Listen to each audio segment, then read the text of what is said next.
Hello everyone. Competitive sociology के भाग 17 में आप सबका स्वागत है।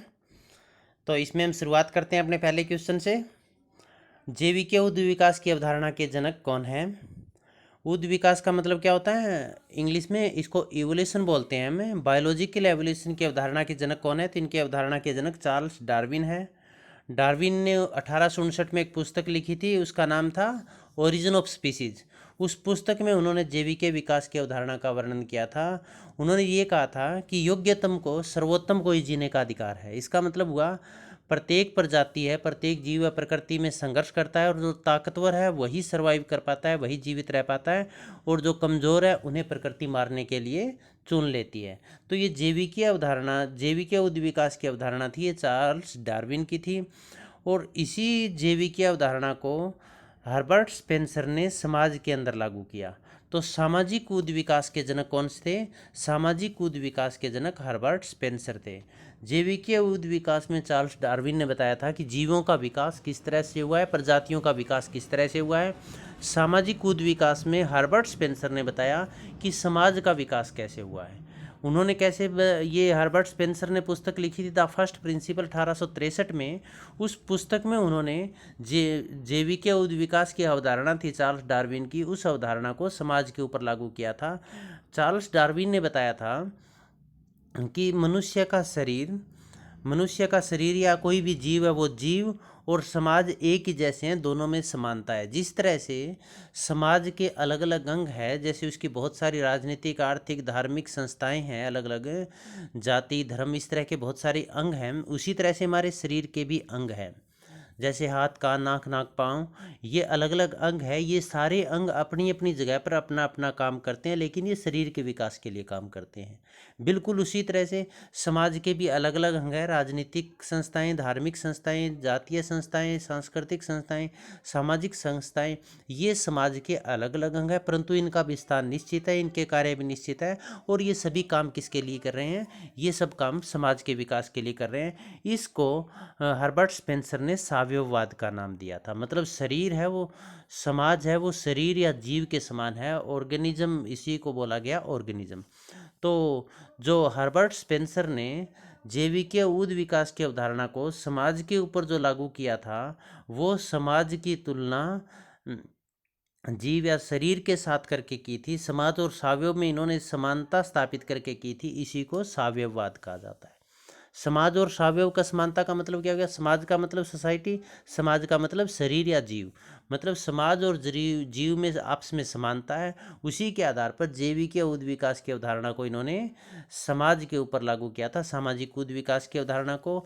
और हर्बर्ट स्पेंसर पहले विचारक थे, पहले विद्वान थे, जिन्होंने समाज शास्त्र और मानव शास्त्र के अंदर उद्द विकास की अवधारणा का प्रयोग किया था। तो इसीलिए सामाजिक उद्द विकास की अवधारणा, इसके जनक या father of the sociological evolution के कौन माने जाते हैं? हर्बर्ट स्पेंसर, जो कि इंग्लैंड के एक समाजशास्त्री थे।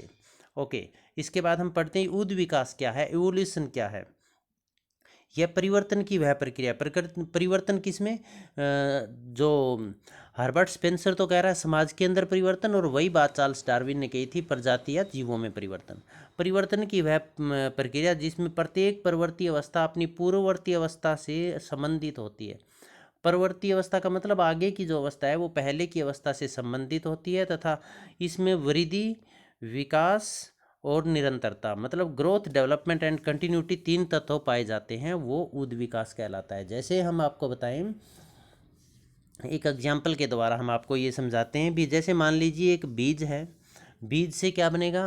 बीज से बनेगा अंकुर निकलेगा, अंकुर से पौधा बनेगा, और पौधे से पेड़ बनेगा। तो ये बीज से पेड़ बनने की जो प्रक्रिया है, ये उद्द विकास की प्रक्रिया कहलाएगी। इसमें देखो वृद्धि भी हो रही है, पेड़ बढ़ भी रहा है, विकास भी है, उनके बहुत सारे अलग अलग अंग भी निकल रहे हैं, फूल भी निकल रहे हैं। निरंतरता का मतलब यह काम कंटिन्यूटी के साथ होता है, इसके अंदर निरंतरता है।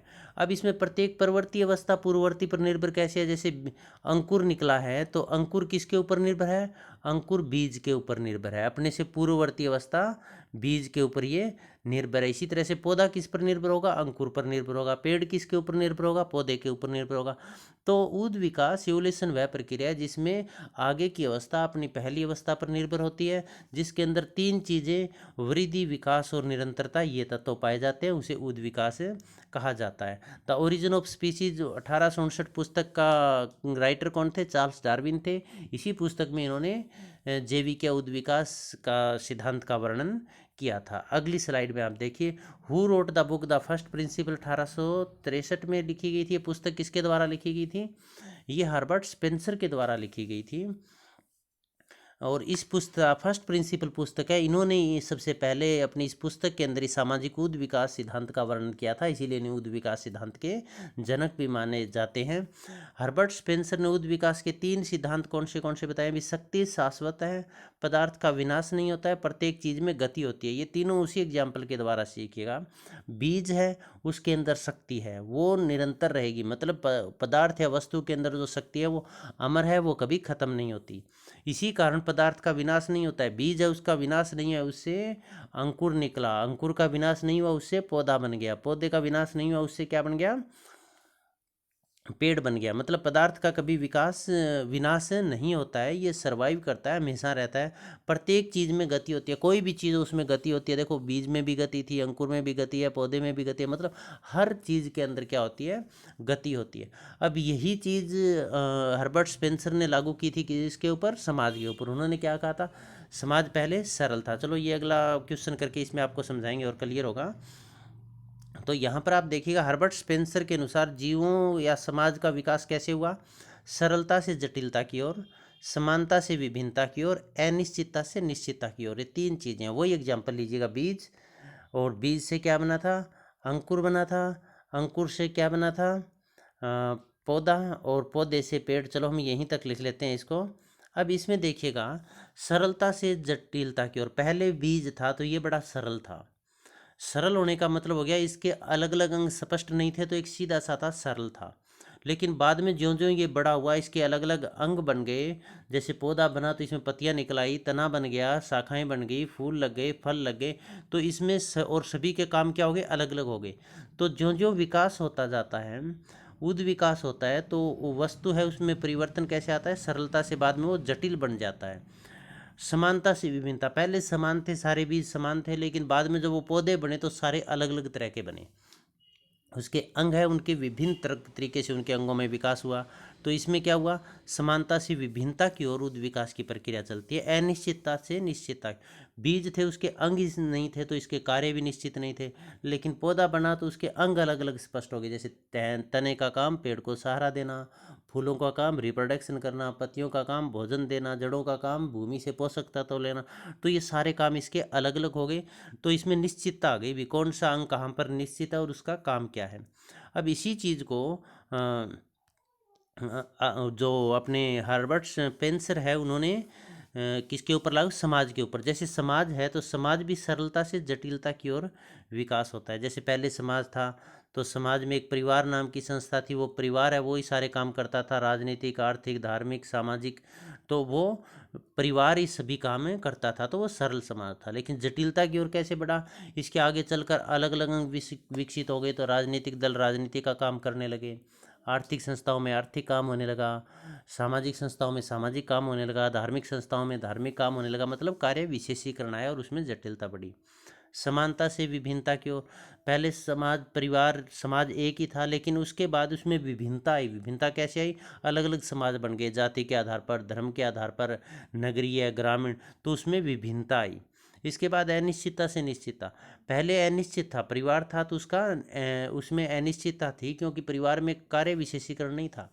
तो उसके अंग थे, उन परिवार के जो सदस्य थे वो सभी काम कोई भी कर सकता था। आर्थिक काम भी परिवार कोई भी सदस्य करता था, राजनीतिक भी कर सकता था, धार्मिक भी कर सकता था। मतलब उसमें अनिश्चितता थी। लेकिन ज्यों ज्यों समाज का विकास हुआ, कार्य विशेषीकरण आया, निश्चितता आ गई। निश्चितता आने का मतलब हो गया धार्मिक संस्थाएं धार्मिक काम करने लगी, आर्थिक संस्थाएं आर्थिक, राजनीतिक संस्थाएं राजनीतिक काम करने लगी। यही हर्बर्ट स्पेंसर का सामाजिक उद्विकास का सिद्धांत है। हर्बर्ट स्पेंसर कहाँ के रहने वाले थे? इंग्लैंड के रहने वाले थे। अच्छा, एक आपको कमेंट बॉक्स में प्रश्न लिखना है, द फर्स्ट प्रिंसिपल पुस्तक है वो पुस्तक किसके द्वारा लिखी गई है। ओके, अगला क्वेश्चन है, देखिएगा आपने इस क्वेश्चन का वर्णन करते हैं आगे। समाजशास्त्र और मानव शास्त्र में उद्विकास सिद्धांत का सबसे पहले प्रयोग किसने किया था? हर्बर्ट स्पेंसर ने किया था। कौन सी पुस्तक में किया था? द फर्स्ट प्रिंसिपल 1863 में किया था। ये सिद्धांत इन्होंने किससे प्रेरित हुए थे? ये चार्ल्स डार्विन के सिद्धांत से प्रेरित हुए। चार्ल्स डार्विन ने जो जैविक उद्विकास का सिद्धांत दिया था अपनी पुस्तक ओरिजिन ऑफ स्पीसीज 1859 में।